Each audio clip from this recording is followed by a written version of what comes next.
시간은 하나님의 말씀 봉독하는 시간입니다. 하나님의 말씀은 창세기 28장 10절에서 15절까지 말씀 보겠습니다. 구약성경 40쪽입니다.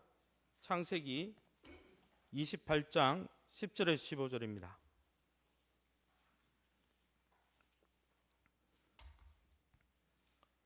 저와 여러분이 한 절씩 교독하겠습니다. 야곱이 브엘세바에서 떠나 하란으로 향하여 가더니 한 곳에 이르러는 해가 진지라. 거기서 유숙하려고 그곳에 한 돌을 가져다가 베개로 삼고 거기 누워 자더니 꿈에 본즉 사닥다리가 땅 위에 서 있는데 그 꼭대기가 하늘에 닿았고 또 본즉 하늘의 사자들이 그 위에서 오르락 내리락 하고 또 본즉 여호와께서 그 위에 서서 이르시되 여호와니 너는 조부 아브라함의 하나님이요 이삭의 하나님이라. 내가 누워있는 땅을 내가 너와 내 자손에게 주리니 내 자손이 땅의 티끌같이 되어 내가 서쪽 동쪽과 북쪽과 남쪽으로 퍼져나갈지며 땅의 모든 족속이 너와 내 자손으로 말미암아 복을 받으리라. 내가 너와 함께 있어 내가 어디로 가든지 너를 지키며 너를 이끌어 이 땅으로 돌아오게 할지라. 내가 내게 허락한 것을 다 이루기까지 너를 떠나지 아니하리라 하시니라. 옆 사람 축복합니다. 하나님이 함께 하십니다. 하나님이 인도하실 것입니다. 할렐루야. 오늘은 창세기 28장 10절에서 22절 전체는 읽지 않았지만 이 본문을 가지고 천국의 계단이라는 제목으로 말씀을 함께 나누기 원합니다. 천국의 계단 그러니까 뭐가 생각나십니까? 2003년도에서 2004년도에 권상우와 최지우 씨가 주연을 했던 드라마가 생각날 수도 있어요. 어떤 분들은 드라마 좋아하는 분들은. 저는 이제 제목은 들어서 아는데 내용은 무슨 내용인지 모릅니다.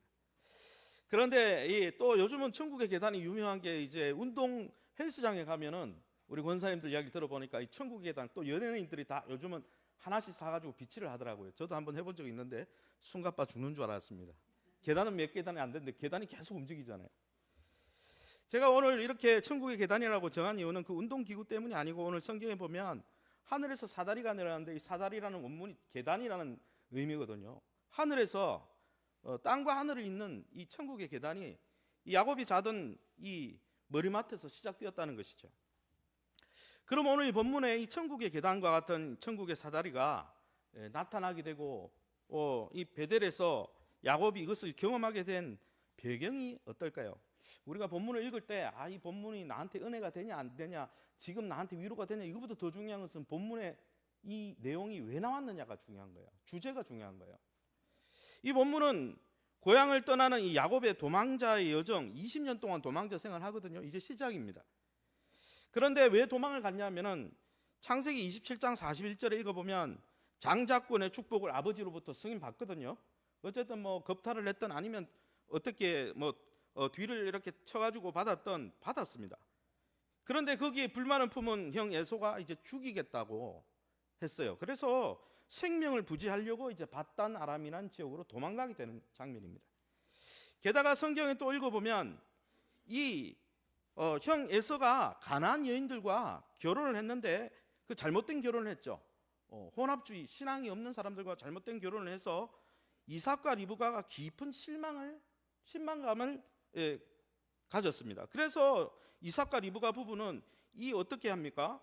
이 야곱을 형 에서로부터 이렇게 보호해야 되니까 바단 아람으로 보낼 뿐 아니라 이제는 바단 아람 친척 집에 가서 신앙이 있는 그래도 믿음의 결이 같은 며느리를 맞이하기 위해서 이중적인 목적으로 보낸 것이죠. 근데 이 본문이 왜 중요하냐? 사실 여러분 생각해 보세요. 이 본문을 읽은 1차 독자가 누굽니까? 우리가 아닙니다. 출애굽한 이스라엘 백성들이 이 본문을 읽은 거거든요. 모세가 기록했기 때문에. 출애굽한 이스라엘 백성이 가나안 땅으로 들어가면서 제일 1차적으로 만난 민족이 어디입니까? 에서 민족입니다. 에돔 민족입니다. 들어오는 걸 반대했습니다. 길을 열어주지 않았습니다. 그러면서 이스라엘 백성이 400년 타지 생활하면서 여러분 아브라함도 모르고 이삭도 모르고 야곱도 모릅니다. 400년이 지났는데 어떻게 압니까? 우리는 왜 돌아가야 되냐? 우리는 지금 이집트에서 잘 살고 있었는데 왜 우리가 굳이 이상한 땅, 약속의 땅으로 돌아가야 되냐? 그리고 돌아가는 와중에 이 에서라는 민족이, 에돔이라는 민족이 왜 우리를 가로막냐? 이런 것에 대해서 답을 주기 위해서 바단 아람으로 돌아갔던 야곱이 다시 돌아오잖아요. 약속의 땅으로 20년 뒤에. 그것처럼 하나님의 언약이 있는 땅으로 우리는 돌아가야 돼. 그것을 권면하기 위해서 이 본문을 기록했죠, 모세가. 더불어서 무엇을 또 기록한 것입니까? 이 바단 아람으로 그 이삭과 리브가가 야곱을 멀리 보낼 수밖에 없었던 이유를 왜 기록했습니까? 리브가도 그렇고 뭡니까? 라헬도 그렇고 왜 바단 아람에서 모셔왔다는 걸, 며느리를 모셔왔다는 걸 왜 강조합니까? 이스라엘 백성이 가나안 땅 들어가면 이제는 가나안의 백성들과 혼인하면요, 솔로몬이 아내가 1000명 있는데 첫 번째 아내가 바로의 딸이었죠. 그러면서 어떻게 됐습니까? 그의 삶이 처음에는 하나님을 경외하는 삶이었지만 무너져 버렸잖아요. 그래서 모세가 신명기의 유언적 설교에 보면 들어가서 그들과 혼인하지 마라, 너희의 정체성을 지켜야 된다, 그 이야기를 강조하기 위해서 바단 아람으로 갔다가 돌아온 야곱의 이야기를 통해서 이스라엘 백성들에게 너희도 지금 약속의 땅으로 가는 거야. 바단 아람으로 갔던 야곱이 결국은 돌아왔던 것처럼 너희도 출애굽했지만은 너네가 하나님의 피게이파, 악도움의 흑장 10가지 제형을 통해서 하나님의 강렬한 역사와 구원을 경험했지만은 선뜻 나서 보니까 어떻습니까? 이 구원의 길이 광야길이었어요. 하나님이 복을 줘야 되는데 야곱이 복을 약속받았는데 길을 갔는데 복이 아니었잖아요. 광야길이었잖아요. 베델로 가는 길이 광야길이었죠. 돌베개 베고. 그것을 통해서 매칭하면서 1차 독자인 이스라엘 백성들이 왜 약속의 땅으로 돌아가야 되고, 약속의 땅으로 돌아갈 때 눈앞에 보이는 작은 고난이 있을 때 그것을 어떻게 봐야 되는가, 그것을 권면해 주기 위해서 쓰여진 것이죠. 그러면 본문 안으로 들어가 봅시다. 본문 안에 오늘 읽어보면 야곱의 인생은 대전환점을 맞이하고 있습니다. 장자권의 축복을 약속받았습니다. 하나님의 복을 약속받았어요. 그러면 여러분, 안락한 가정을 이루고 복이 막 넘쳐 흐르고, 그래서 바로 우리의 생사화복, 우리의 눈앞에 보이는 현실이 좋아야 되잖아요. 그런데 여러분, 약속의 축복을 받았는데 오늘 본문에 읽어보면 그의 현실이 어떻습니까? 도망자의 삶이 시작되었다는 것이죠. 언밸런스 하잖아요. 이 밸런스가 안 맞잖아요. 오늘 성경 창세기 28장 10절에서 11절에 야곱이 브엘세바에서 떠나 돌을 가져다가 베개로 삼았다. 창세기 28장 10절과 11절은 야곱의 비참한 신앙의 현주소를 적나라하게 보여줍니다. 분명히 약속을 받고 축복을 약속받았어요. 그러면은 만사형통해야 되잖아요. 그렇지 않다는 거예요. 오히려 고향인 브엘세바를 떠나야 됐어요. 여러분, 부모 떠나는 게 쉽습니까? 여러분 이 대한민국 조국을 떠나가지고 저기 중동 어느 지역의 귀퉁이에 있는 나라에 가가지고 사는 게 쉬울 것 같아요? 동남아시아, 여러분 태국에 여행을 가는 거 좋지만 그거 가가지고 살아라, 별개의 문제입니다.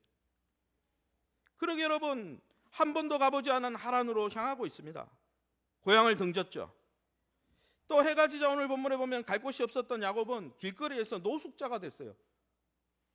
여러분, 번듯한 호스텔이나 임시 숙소 하나 없이 여러분 차가운 바닥에 누워서 베개를 여러분 돌을 베개 삼아 잠을 청해야 되는 그러한 모습입니다.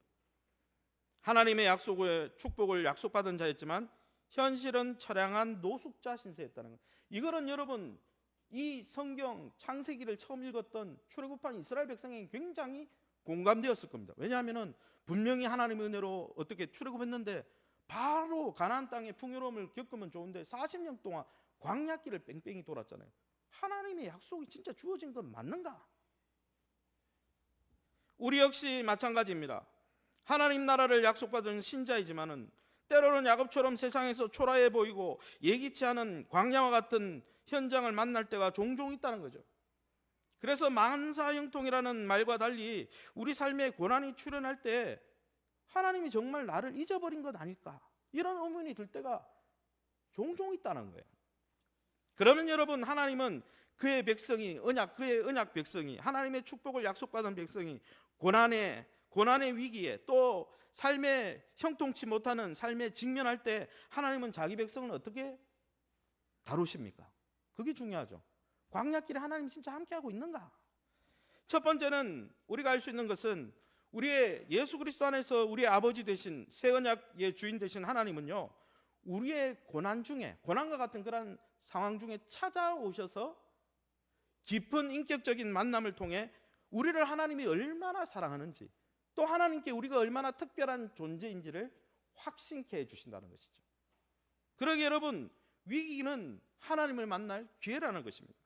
오늘 먼저 성경 본문을 읽어보겠습니다. 창세기 28장 12, 14절입니다. 밑줄 친 부분을 우리 함께 읽어보겠습니다. 꿈에 본즉 사닥다리가 땅 위에 서 있는데 그 꼭대기가 하늘에 닿았고, 또 본즉 하나님의 사자들이 그 위에 오르락내리락 하고, 또 본즉 여호와께서 그 위에 서서 이르시되 내가 누워있는 땅을 내가 너와 내 자손에게 주리니 내 자손이 땅에 티끌같이 되어 내가 서쪽과 동쪽과 북쪽과 남쪽으로 퍼져 나갈지며 땅의 모든 민족이 너와 내 자손으로 말미암아 복을 받으리라. 아멘. 오늘 본문을 읽어보면 분명히 약속을 받았는데, 여러분 황무지와 같은 베델에 여러분 들에서 노숙하는 이 참담한 야곱을 위로하러 하나님 찾아오셨다는 거예요. 하나님은 야곱을 버리지 않으셨다는 것이죠. 그래서 사실은 약속은 받았지만 실제로 하나님을 직접적으로 만난 것은 28장이 처음입니다. 야곱이 언제 만나 주셨습니까? 고난 속에서. 고난의 한복판으로 하늘의 왕 되신 하나님이 천군 천사 불말 불병거 대동하시고 친히 찾아오셨다는 것이죠. 와달라고 한 적 없어요. 주님이 먼저 찾아오셨어요. 그래서 성경 읽어보니까 꿈에 본즉 또 본즉 또 본즉 하늘에 여러분 그 머리를 맡에 있던 그 돌베개 베고 다던 거기서부터 하늘에서 사닥다리가 내려서 하늘에 계단이 내려가지고요, 하늘과 땅, 여러분 이 야곱이 누워있는 그곳에서 하늘까지 계단이 쫙 펼쳐지는 거예요. 하늘과 땅을 잇는 통로가 열린 거죠. 야곱의 머리로부터 하나님의 보좌까지 계단이, 천국의 계단이 쫙 열린 거예요. 그리고 어떻습니까? 또 본즉 계단이 열려 있고 그 위에 천사들이, 이 천사는 수호 천사들을 이야기합니다. 누구를 지키는요? 야곱을 지키는 천사들이죠. 야곱을 지키는 천사들이 야곱의 머리 위에서부터 하나님께 보고하러 오르락내리락 오르락내리락 하고 있는 거예요. 그래서 야곱은 여러분 인생의 이 험난한 길, 고향을 떠나고 척박한 이 땅바닥에서 자면서 있었지만 혼자 있었던 게 아니죠. 수호 천사들과 함께 있었죠. 그뿐 아니라 더 충격적인 것은 또 본즉 뭐라고 되어 있습니까? 이 본문입니다. 여호와께서 그 위에 그 하늘 보좌에서 어떻게 해요? 서서 말씀하셨다 그랬어요.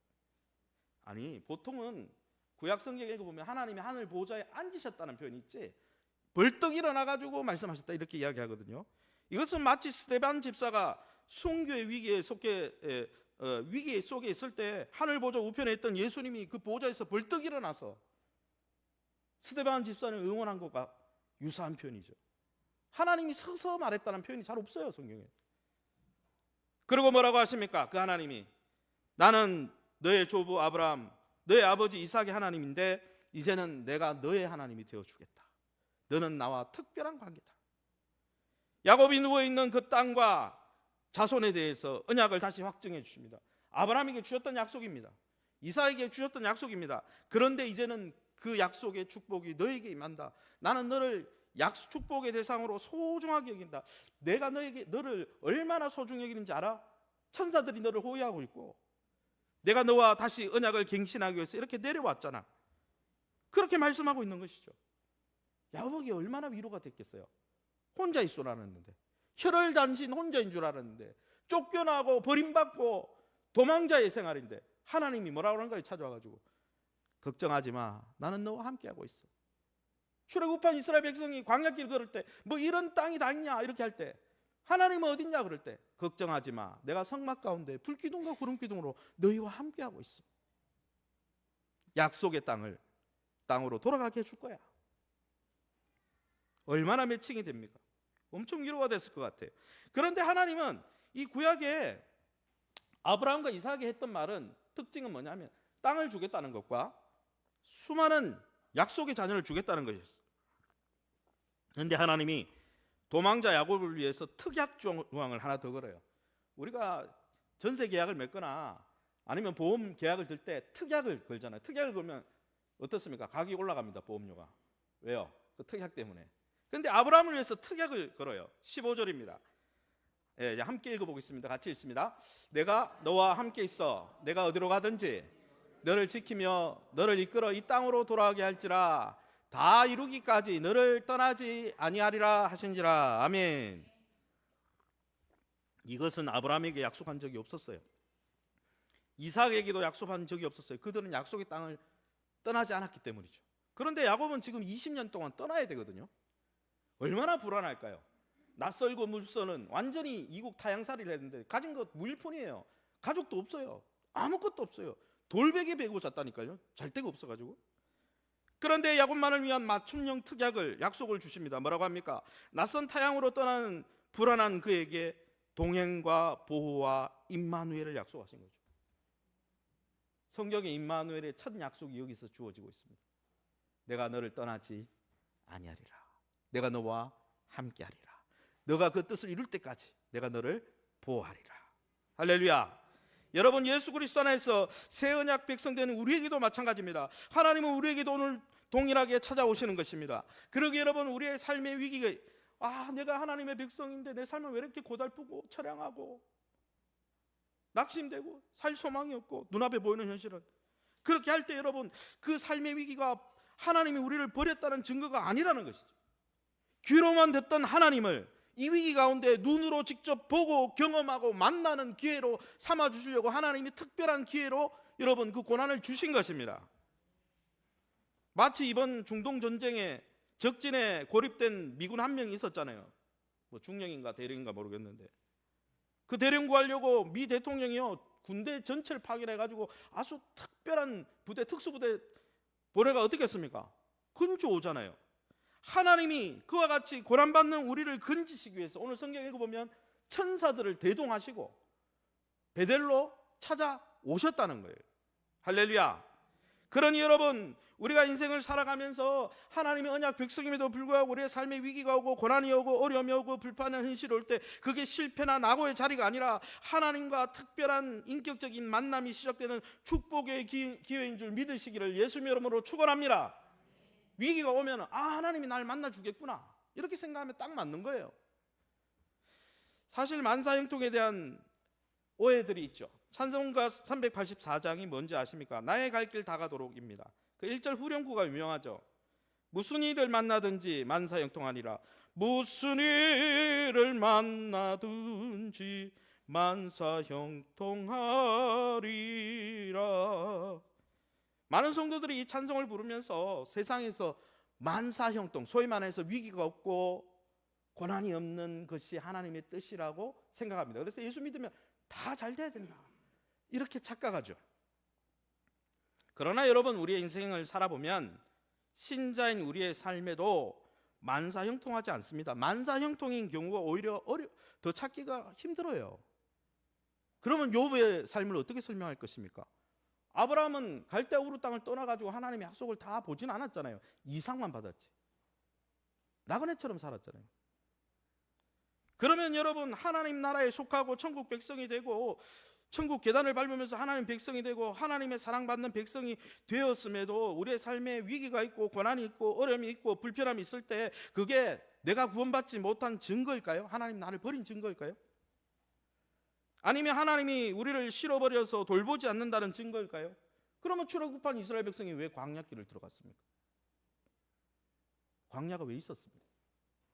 사실 여러분, 하나님의 백성이 되고 구원받은 것은 죄 많고 불의하고 왜곡된 이 세상 나라에서 잘 적응하고 세상에서 잘 성공하게 하기 위해서 구원해 주신 게 아니에요. 구원이라는 뜻이 뭡니까? 건져내다라는 거예요. 여러분, 필그림 그거 뭡니까? 철로 역정에 보면 장망성에서 도망가잖아요. 장차 망할 이 세상에서 도망가잖아요. 천국으로. 그래서 여러분, 우리가 하나님 백성이 된 것은 이 세상에서 형통하게 해주려고 구원하신 게 아니고 더 이상 망할 이 세상 질서에 순응하지 않고 장망성인 이 세상을 탈출해서 하나님 나라 백성으로서 새로운 삶과 신분을 받고 하나님 나라 백성으로 살게 하려고 우리를 구원하신 거예요. 할렐루야. 이 믿음의 주소가, 믿음의 신앙을 정확하게 모르면 오해하는 거예요. 왜 복을 안 주냐? 이 세상에서 복 잘 받고 살면요, 롯처럼 소돔과 고모라 성을 여러분 선택했던 롯처럼 그 땅과 같이 멸망할 수 있다니까요. 그러므로 여러분, 우리가 이 세상 나라에서 고난받고 어려움에 처하고 불편한 현실이 나타날 때 그거는요, 하나님 나라 백성으로서 지극히 정상인 거예요. 이 땅이 우리가 가야 될 본향이 아니기 때문이죠. 믿는 자들은 이 세상 나라에 속한 자가 아니기 때문입니다. 여러분이 대한민국 국적 가지고 태국 땅에 가서, 시민권 없는 태국 땅에 가서 살아보세요. 맛집은 많겠지만은 여러분 거기 가서 시민권도 없고 나라의 주권도 없는 여러분이 가가지고 그냥 떠돌이로 산다? 불편할 겁니다. 왜요? 여러분이 그 나라 백성이 아니기 때문에. 그런데 여러분, 우리의 본향이 아니기 때문에 고난이 있는 게 지극히 정상이고, 더불어서 고통과 고난이 있을 때 하늘의 왕이신 하나님이 우리를 버려두지 아니하신다는 거예요. 찾아오신다는 것입니다. 우리에게 고난을 통해서 너는 나에게 속한 자야, 너는 하늘의 백성이야, 천국의 계단을 보여주면서 너를 지키는 수호 천사들이 있어, 내가 너를 떠나지 않을 거야, 이렇게 알려주신다는 것이죠. 그러기에 여러분, 고난은 우리가 어디에 속해 있는지 알려주는 표지판입니다. 우리가 하늘에 속한 자구나. 또 여러분, 그 고난의 어떤 기회입니까? 하나님을 깊이 만나는, 그래서 깊이 만나서 하나님이 나를 얼마나 사랑하시고 내가 얼마나 하나님께 특별한 소유가 되었는지 그를 깨닫게 되는 언약의 축복의 대상이었구나 내가. 그런 기회로 삼아주시려고 우리에게 고난을 주시는 거예요. 그러므로 사랑하는 햇불의 성도 여러분, 믿음의 길을 가면서 세상 가운데 형통하지 못하다고, 나는 실패하고 낙오된 루저라고 확신하지 마십시오. 왜 그렇게 확신합니까? 하나님이 실어버린 인생이라고 오판하지 마시기 바랍니다. 하나님의 백성이 이 땅에서 그 믿음의 도를, 믿음의 길을 쫓는다면 이 세상 나라에서는 때론 고난과 고통에 직면할 수 있다고 오늘 본문이 이야기해주고, 출애굽한 백성들이 실제로 광야의 길을 걸었어요.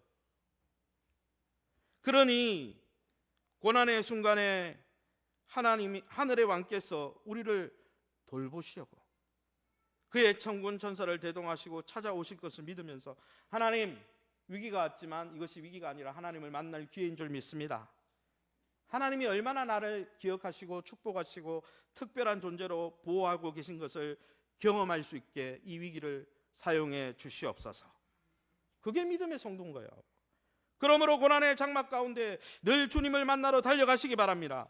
우리가 지금 풍삼기 훈련을 받는 분들 매일 10 하루에 10분씩 아침에도 기도하고 점심때는 찬양하고 저녁에는 큐티하거나 일기를 적고 이렇게 하는데, 다니엘이 여러분 이방의 타향살이를 하면서 어렵고 힘들었잖아요. 총리 대신이었지만 그는 그 나라 백성이 아니었잖아요. 항상 환난과 핍박 속에 있었잖아요. 그럴 때 다니엘이 창을 열고 예루살렘을 향해 하루 3번 기도했던 것처럼, 하루 3번 하나님의 보좌 앞에 나가서 베델의 하나님, 야곱을 만나 주셨던 하나님, 이스라엘의 위기가 올 때마다 만나 주셨던 하나님을 만나고 그 힘으로 살아갔던 것처럼, 그 보좌 앞에 매일매일 나아가 하나님과 우리가 얼마나 특별한 관계 속에 있는지, 그 하나님의 돌보심과 사랑을 확신하고 그 믿음으로 어려움을 돌파해 가시기를 예수의 이름으로 축원합니다. 그러면 여러분, 이렇게 위기 가운데 찾아오시는 하나님과 깊은 인격적인 만남을 가지면 삶에 어떤 변화가 나타날까요? 여러분 한번 따라할까요? 만나면 변화됩니다. 우리가 변화 안 되는 이유는 매일매일 예수님을 안 만나기 때문이에요, 실제로. 그래서 여러분, 만나면 변화가 돼요. 두 번째 원리는 무엇입니까? 예수님, 이 위기 가운데 여러분 베델에서 하나님의 사랑과 허락하신 새 언약 백성이라는 이 신분을 확신한 이 야곱은요, 꿈에서 깨어나가지고 삶의 변화가 일어납니다. 남은 삶을 이제는 하나님의 자녀답게, 백성답게 살면서 나는 하나님과 특별한 관계에 있음을 드러내겠습니다, 이렇게 다짐했다는 것이죠. 오늘 성경 28장 16절에서 19절 우리 함께 읽어봅니다.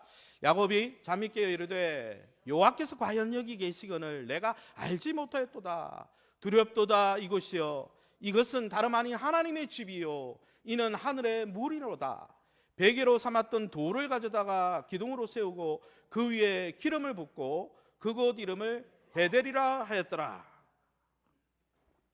여러분, 하나님을 깊이 만난, 이제 여러분 베델에서 처음 만나거든요. 복은 받았지만은 진짜 하나님을 직면하고 대면한 것은 이 본문이 처음이에요. 야곱이, 이 야곱이 하나님을 만나고 어떤 변화가 일어났습니까? 그가 하나님을 정말 두려워하고 경외하기 시작했다는 것이죠. 그의 삶 속에 신앙 고백이 일어났다는 것이죠. 그의 삶의 주인이 바뀌기 시작했다는 것입니다. 하나님, 나는 그동안 나를 위해서 살았습니다. 나의 축복을 위해서 형의 발꿈치를 틀어서라도 내가 복을 받아야 되겠다. 내가 중심이 돼서 살았습니다. 세계관이 변하기 시작한 거죠. 천동설로 내가 주인이었습니다. 지구인 내가 주인이었습니다. 그런다 지동설로 바뀐 것이죠. 이제는 하나님이 주인이시군요. 하나님을 두려워하기 시작했다는 것이죠. 하나님을 경외하기 시작했다는 것이죠. 하나님을 예배하고 섬기기 시작했다는 것이죠. 할렐루야. 이건 엄청난 변화예요. 야곱은 자기 중심적인 사람이었거든요. 여러분, 하나님의 인격적인 만난 야곱은요, 이전과 전혀 다른 존재로 변화되고 있습니다. 그가 잠에서 깨어서 첫 마디가 뭡니까? 여호와께서 과연 여기 계시거늘 내가 알지 못하였도다. 그러고 어떻게 합니까? 거룩한 두려움. 이게 예배 아닙니까? 경외감에 사로잡혔다는 거예요. 이것은 하나님을 만난 사람들의 모든 특징입니다. 베드로가 여러분 예수님을 처음 만나고 예수님이 하나님의 아들이구나 이걸 깨달았을 때 두려워했거든요.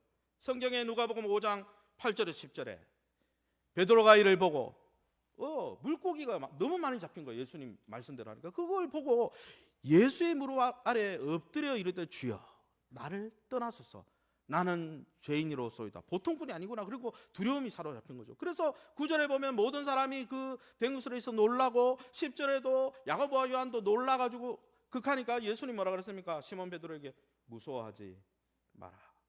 하나님을 직면하면요 우리의 마음속에 진짜 신령한 두려움이 생기는 거예요.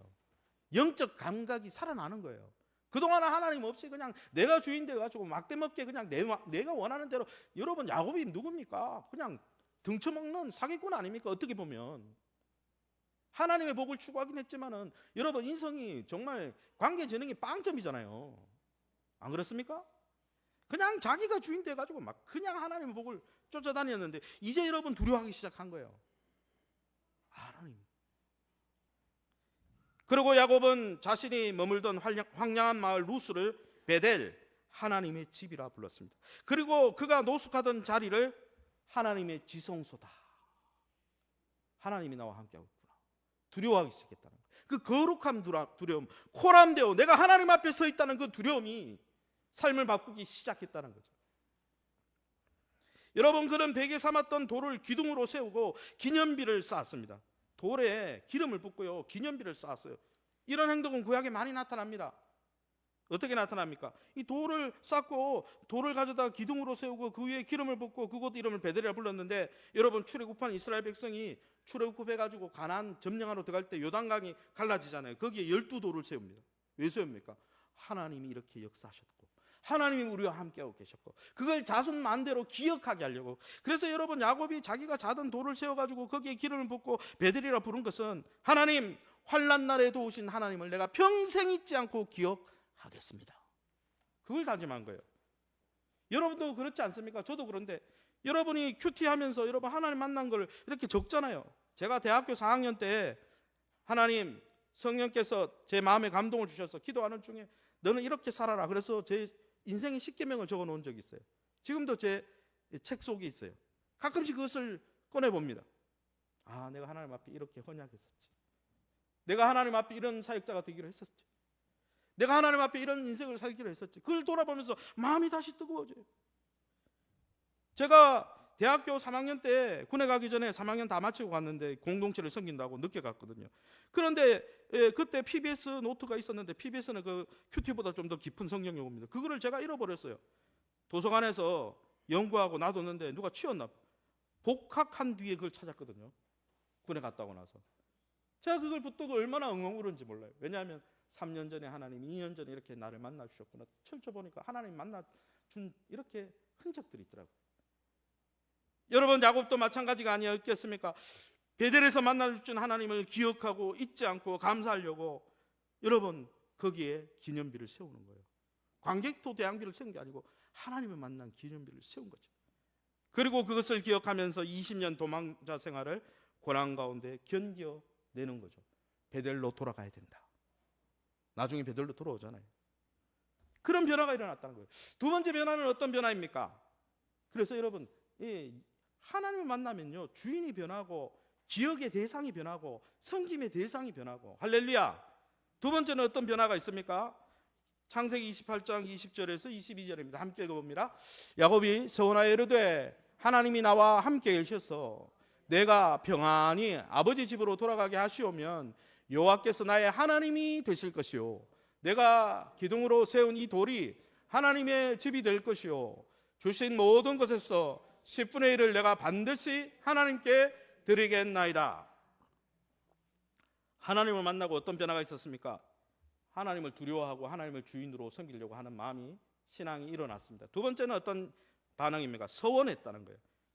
어떤 서원이요? 하나님이 약속한 대로 보호해 주시고 공급해 주시고 인도해 주신다면 하나님, 내가 하나님을 나의 하나님으로 섬기겠습니다. 하나님 앞에 내 물질과 모든 것을 통해 하나님이 내 사랑의 대상임을 매일매일 표현하겠습니다. 이것은요, 하나님과 거래하는 얄팍한 흥정이 아닙니다. 성경 본문에 보면 뭐뭐뭐뭐 해주시면 이렇게 나오지만 그 뭐뭐뭐뭐 해주시면 이 본문은 하나님이 나타나서 15절에 약속하신 거예요. 그래서 이 야곱은 하나님의 약속을 붙들고 하나님, 남은 삶을 하나님의 주권대로 내 삶을 드리겠습니다. 하나님이 나를 이렇게 사랑하시고 나를 위해서 이렇게 역사하고 계시니 내 삶의 주인도 하나님이고 남은 삶도 이제는 하나님 것입니다. 그리고 물질도 드리고 예배하겠다 그러고 내 삶의 주인은 하나님이라고, 그런 변화가 나타나는 거예요. 여러분, 이처럼 하나님의 사랑을 확신하고 하나님을 정말 만난 사람은요, 삶의 우선순위가 변화됩니다. 주님이 나를 이렇게 사랑해 주셨으니 나도 주님 사랑하겠습니다. 이런 인격적인 상호작용이 일어나는 게 사랑이지, 하나님은 내리 사랑을 부어주는데 나는 아무것도 헌신 안 하겠다. 그 사람은 하나님의 사랑을 아직 못 만난 사람이거나 고집이 있는 사람이죠. 여러분, 마침 남편이 자신의 물질과 애정과 모든 시간을 쫓아서 들여가지고 우선순위를 들여가지고 아내를 막 사랑해 주는데 아내가 그걸 느꼈어. 남편의 극진한 사랑. 그러면 어떻게 합니까? 아내도 기쁨으로 남편을 섬기겠다. 그게 상호작용이지. 여러분, 그러기에 우리가 구원받기 위해 헌신하는 것이 아니고 이미 예수 그리스도 안에서 하나님이 사랑을 부어주시고 구원해 주시고 하나님의 자녀 삼아 주셨으니까, 하나님이 언약 백성으로 삼아 주셨으니까, 축복을 이미 약속해 주셨으니까 내 삶의 주인은 하나님입니다. 그러고 드리는 게 예배고, 그리고 드리는 게 물질의 주인이 하나님이라는 게 11조고, 그리고 우리의 삶의 시간 순간순간마다 우리의 삶이 우리의 주인이 아니라 하나님이라고 말하면서 헌신하는 게, 여러분, 그게 하나님을 얼마나 우리가 사랑하는지, 하나님과 얼마나 특별한 관계에 있는지 보여주는 게 예배고, 삶 속의 순종이고 11조고 헌신하는 것이고, 그게 여러분 영적인 바로미터예요. 그게 없는데 나는 하나님 사랑한다? 거짓말이죠. 남편은 엄청 사랑하는데 나는 하나도 헌신 안 하겠다. 그게 무슨 사랑이에요? 이처럼 여러분, 친밀한 관계는요, 외부로 드러나게 돼 있어요. 사랑해서, 여러분 생각해 보세요. 사랑해서 결혼했는데 사람들 앞에 내 배우자인 것을 숨기거나 부끄러워하는 사람이 있으면요, 그 부부 관계는 건강한 게 아니에요. 예를 들어서 여러분 어디 나갔는데 여러분의 아내가 사진 찍자 그랬어요. 그런데 내가 당신하고 결혼했는 거 사람들이 알면 안 되니까 당신은 선글라스 끼고 모자 눌러 쓰고 마스크 쓰고 나하고 사진 찍자. 그래, SNS도 그런 사진만 올려. 내 배우자가 누군지 모르게. 여러분, 그거는요, 배우자를 부끄러워하는 거예요.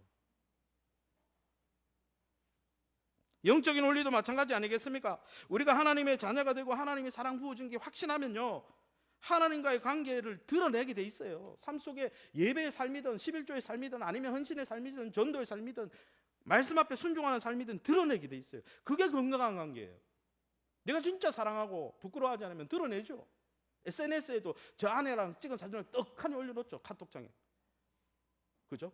우리 아내는 이 사람입니다. 나는 그의 남편입니다.